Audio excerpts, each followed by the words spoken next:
नमस्कार दोस्तों मैं बात करने वाला हूँ एक ऐसी घटना जहाँ से जिस बहन की डोली उठने वाली थी उस घर से भाई का अर्थी उठ गया। इसको लेकर के सरकार भी चुप्पी साधी हुई है और कहीं ना कहीं प्रशासन भी इसे नजरअंदाज कर रहे हैं। तो दोस्तों आज एक बड़ी बयान आई है इंडियन इनकलाब पार्टी के तहत।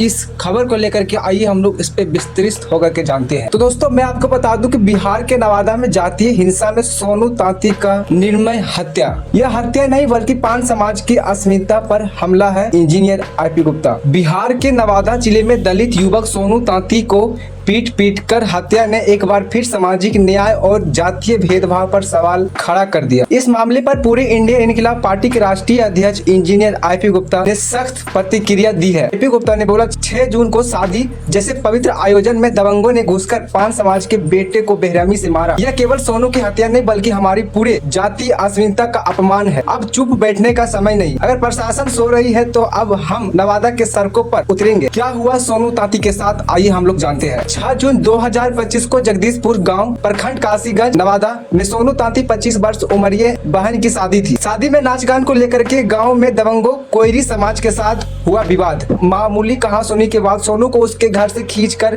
पीटा गया। लाठी और चापाकाल के डंडी हैंडल से हमला हुआ। हालात बिगड़ने पर उसे पटना ले जाया गया, लेकिन जहां 9 जून को उसकी देहांत हो गया। आईपी गुप्ता की मांग क्या है, आइए हम जानते हैं। दोस्तों बता दें कि इंजीनियर आईपी गुप्ता बिहार सरकार को एक स्थानीय प्रशासन के 5 प्रमुख मांग रखी है। दरअसल दोस्तों जो पहली मांग है वो है सभी हमलावरों की अलंबित गिरफ्तारी और SC/ST के तहत सख्त कार्रवाई।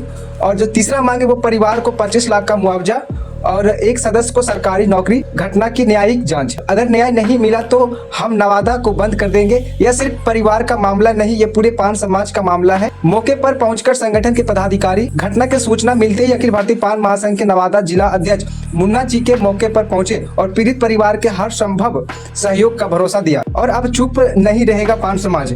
यह घटना साफ दर्शाती है कि जातीय अहंकार और प्रशासनिक लापरवाही पान समाज का एक बार फिर से निशाना बनाया गया।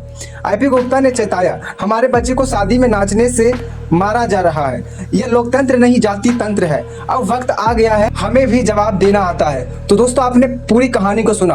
दरअसल दोस्तों मैं बता दूं इस कहानी को यदि विस्तार से यदि आप समझना चाहोगे तो आइए मैं यहाँ पे क्लियर करने वाला हूँ। दोस्तों होता है कि 6 जून को सोनू तांती के बहन का शादी होता है और उस बहन की शादी में एक तरीके से बोले तो वहाँ पे खाना खाने के लिए लोग आते हैं। फिर घुस करके दिन में ही जहाँ पे जयमाला होना था वहाँ पे कुर्सी वगैरह तोड़ देते हैं। फिर घर में जो हलवाई होता है यानी कि भंडारा रूम में घुस करके रसगुल्ला वगैरह पूरी तूरी को मतलब फैला देते हैं और कल के हैंडल से सोनू तांती को मारते हैं पूरा गंदी तरीके से और उसका तबियत पूरा बिगड़ जाता है। तो उसे पटना रेफर किया जाता है, जिस वजह से उसकी तबियत पटना में भी नहीं सुधरती है और फिर उसकी 9 जून को देहांत हो जाता है। दोस्तों फिर उसके बाद ये होता है कि लगातार धमकियां भी आ रही है उस घर वालों से कि केस उठाओ वरना जो भी 4 लोग बचे हैं उसको भी मार देंगे, ये कर देंगे, वो कर देंगे। और दोस्तों मैं बता दूं कि जिसने मारा है वो जो लड़की बता रही थी जिसपे हमला हुआ है वो बता रही कि उसमें फौजी है, एक रेलवे ग्रुप डी वाले, यानी कि सारे के सारे नौकरी वाले घर का है जिस तरीके से। और एक बात ये भी ट्विस्ट बात है कि वहां पे सिर्फ 4 घर जो है वो सिर्फ तांती अथवा पान समाज का है और बाकी बात वहाँ पे जो 100-150 घर है वो सिर्फ कोयरी कुशवाहा का है। आप समझ सकते हैं पूरे गांव वालों ने एक जाति पर इस तरीके से हमला, ये कहीं ना कहीं लोकतंत्र नहीं जाति तंत्र का प्रभाव करके इनको सताया जा रहा है। कहाँ सुई है सीएम नीतीश कुमार की सुशासन की सरकार में जिस तरीके से पान समाज और दलितों को जिस तरीके से उनको झेलना पड़ रहा है, ये कहीं ना कहीं 2025 के चुनाव में इसको बड़ा असर देखने को मिलेगा। दोस्तों मैं बता दूं कि इतना मामला हो जाने के बाद एक भी हमलावरों को गिरफ्तार नहीं किया गया। उसके बाद अभी तक वो लोग फरार हैं और पुलिस से जब पूछी जाती है तो पुलिस बताते हैं कि हम लोग कार्य कर रहे हैं, हम लोग जांच पड़ताल कर रहे हैं।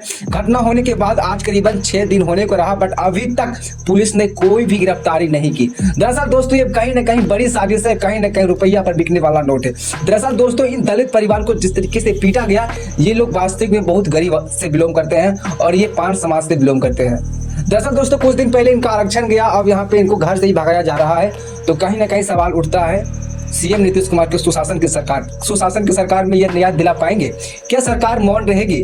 जिस तरीके से सरकार और प्रशासन चुप्पी साधी हुई है, इस तरीके से लगता है कहीं ना कहीं तो जो पीटने वाले लोग थे, यानी कोई कुशवाहा से आ रहे थे, उन्होंने बोला कि हमारा सरकार है बिहार में और हम तुम लोगों को ऐसे ही नहीं छोड़ेंगे।